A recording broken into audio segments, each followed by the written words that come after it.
சொன்னாங்க. அந்த நேரத்தில் ஒரு சின்ன உங்கள்கிட்ட ஒரு கதையை சொல்லலாம்னு நினைக்கிறேன். ஒரு பெரிய வழக்கறிஞர் ஒரு பெரிய ஒரு எண்டவர் கார் மாதிரி ஒரு கார்ல போயிட்டு இருக்கிறார். பெரிய கார் அது. ரோட்ல பார்த்தா வறுமையில ஒரு குடும்பத்தை சேர்ந்த ஒரு அப்பா அம்மா 3-4 பிள்ளைங்க சாப்பாட்டுக்கு வழியே இல்லாம ரோட்ல ரொம்ப கஷ்டப்பட்டு புல் எடுத்து சாப்பிட்டு இருக்கிறாங்க. புல்ல சாப்பிட்டு இருக்கோம். இந்த வக்கீல் என்ன சொன்னாரா, வாங்க வண்டியில ஏறுங்க, எங்க வீட்டுக்கு கூட்டு போறோன்னே அந்த ஃபேமிலி அந்த கார்ல பின்னால ஏறி உட்கார்ந்துட்டு இருக்கிறாங்களா. அவர் கார் இந்த வக்கீல் ஓட்டிட்டு போயிட்டு இருக்கிறாரு. ஓட்டிட்டு போகும்போது பின்னால ஒன்னெல்லாம் நினைச்சாங்களா, வக்கீல் சார் பெரிய பணக்காரராக இருக்கிறாரு, நம்மளை கூட்டிட்டு போயிட்டு வீட்டுல போய் நல்ல சாப்பாடு கொடுப்பாரு, நம்ம நல்லா சாப்பிடலாம் அப்படின்னு சொல்லிட்டு அந்த பிள்ளைகள்லாம் ரொம்ப சந்தோஷமா வந்துட்டு இருந்தாங்க. அவர் கூட்டிட்டு போனாரா. கூட்டிட்டு போனோடனே அந்த குடும்பத்தாரெல்லாம் நினைச்சாங்களா, ரொம்ப பசியில நினைச்சாங்களா, வக்கீல் நம்மளை கூட்டு போயிட்டு சாப்பாடு கொடுப்பாருன்னா அவர் பின்னால அவர் வீட்டுக்கு பின்பக்கமா கூட்டிட்டு போனாராம். கூட்டிட்டு போனோடனே அவர் என்ன அப்படின்னு கேட்கும்போது சொன்னாங்கன்னா, நீங்க கஷ்டப்பட்டு குனிஞ்சு புல்ல சாப்பிட்டு இருந்தீங்க, என் வீட்டுல உயரமா புல்லு இருக்குது, நீங்க குனியாம சாப்பிடலாம் அப்படின்னாராம். இப்படிதான் நீங்க சில பேர் ஒரு மத்தவங்களுக்கு உதவி செய்யணும் அப்படின்னா உதவி செய்வதை போல செய்து கொண்டு செய்யாமதான் என்ன கூப்பிட்டு அவர் வீட்டுல புல்ல வெட்டுறதுக்கு பதிலா மக்களை கூப்பிட்டு ஏதோ வேலை செய்யற மாதிரி அந்த மாதிரி நடந்துட்டு இருக்குது. இன்னொரு பக்கம் பாத்தீங்கன்னா, நானும் என் மனைவி சில நேரங்களிலே பீச்சில் போய் உட்கார்ந்து பேசிட்டு வருவோம். இரவு நேரங்களில் உட்கார்ந்து பேசிட்டு காத்தாடிட்டு அப்படி மக்கள் எப்படி இருக்கிறாங்க அப்படின்னு பார்த்துட்டு வர்றதுக்காக போவோம். அப்ப நாங்க உட்கார்ந்து இருக்கும்போது சுத்தி ஒரு குடும்பம் எங்களை பார்த்து சுத்தி பிச்சை எங்களால பிச்சை கேட்டுட்டு இருக்காங்க.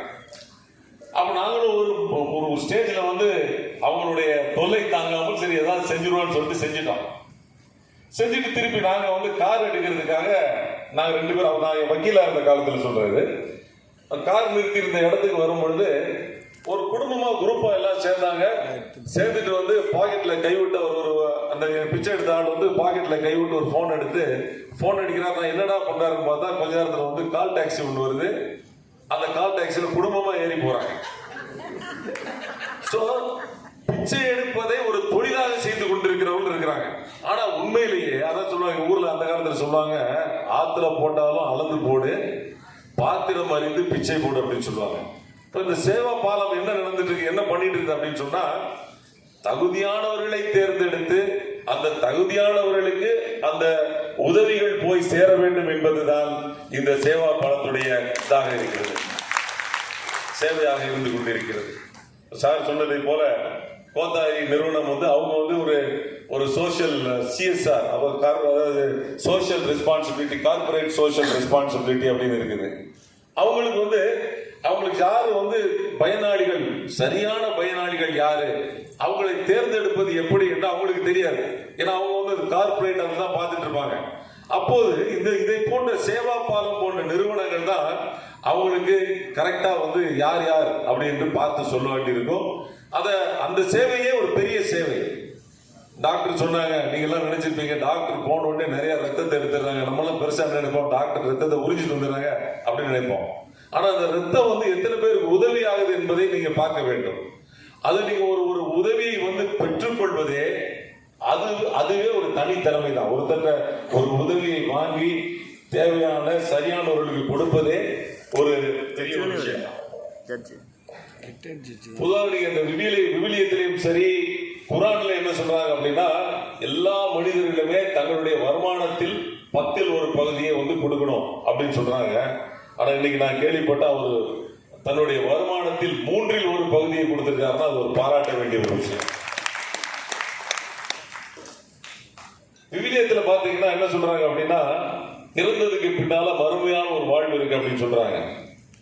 அப்ப நேரம் நீங்க பரலோகத்துக்கு போகும்போது கடவுள் கேட்டாரா, சில பேர் நல்லவர்களையும் கெட்டவர்களையும் 2 பக்கமா பிரிக்கிறார்.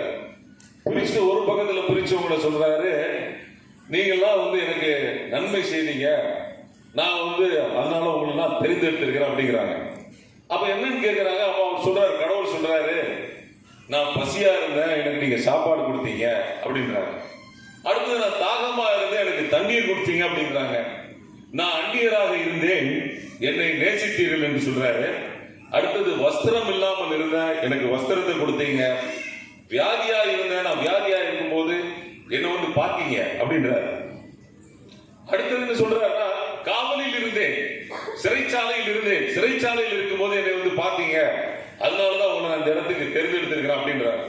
அப்ப அவங்க சொல்றாங்க, நாங்க உங்களை பார்த்ததே இல்லையே, நாங்க எப்போ நாங்க இதுதான் உங்களுக்கு செஞ்சோம் அப்படின்னு சொல்லும் போது கடவுள் சொல்றாராமா, மிகவும் சிறிய பங்காளர்களாகிய எளியவர்களாகிய ஒருவனுக்கு நீங்கள் செய்வது வந்து கடவுளுக்கு செய்வது போல அப்படின்றாராம். அப்ப நீங்க ஒவ்வொருவரும் என்ன பண்ணலாம் அப்படின்னா, இதுக்கு வந்து பெரிய ஒரு தொண்டு நிறுவனம் தான் நீங்க நடத்தணும், அந்த தொண்டு நிறுவனம் நடத்தி அதன் மூலமாக தான் உதவி செய்ய வேண்டும் என்ற தேவையே கிடையாது. நீங்க ரோட்ல நடந்து போயிட்டு இருக்கிறீங்க, ஒரு மனிதரை பார்த்து நீங்கள் உங்கள் புன்னகையை கொடுக்குறீங்க, பார்த்தீங்களா, சிரிக்கிறீங்க இல்ல, எத்தனையோ பேர் நீங்க பாத்தீங்கன்னா